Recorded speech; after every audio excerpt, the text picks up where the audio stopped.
Hello, good morning mga ka-info. Info TV to give you informations about investments. Thank you for this morning. This is March 31 around 9:15 a.m.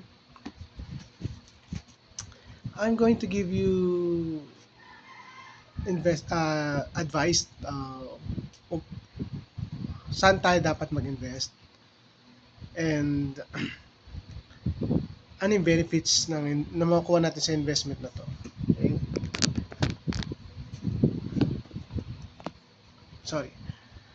Our investment or magandang investment is sa real estate. Eh, Info TV, bakit natin masasabi maganda mag-invest sa real estate? Especially ngayon, medyo tinamaan yung sector ng real estate because of the pandemic issue 2025, 2024 and 2023. Yes, lahat naman tinamaan. Retail, iba't ibang industry, real estate. Pero kung titingnan mo, solid pa rin yung ng real estate. Solid pa rin yung mga nag-invest sa real estate because hindi ganun masyado naapektuhan yung prices ng investment natin sa real estate. For example, if you buy the real estate 2 years ago, example of the studio unit of 1.5, if you look the price today, example, if it is meron siyang 3% or uh,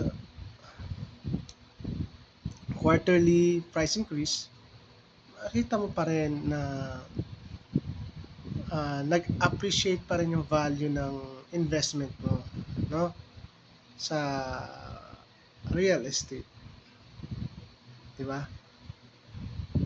Unlike sa ibang investment, after mo magamit, kahit masakyan mo lang siya ng isang beses or pangalawa, nagde-depreciate na siya. No, sa real estate hindi. Yung investment mo doon, after how many months or years, nag-i-invest yung value ng investment mo doon. Okay?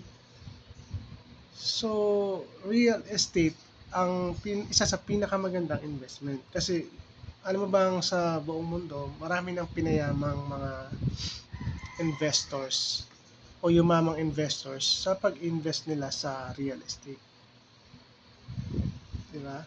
Isa na dyan, sino ba mga sikat na real estate investors? Siyempre, yung presidente ngayon ng United States, si Donald Trump. Diba?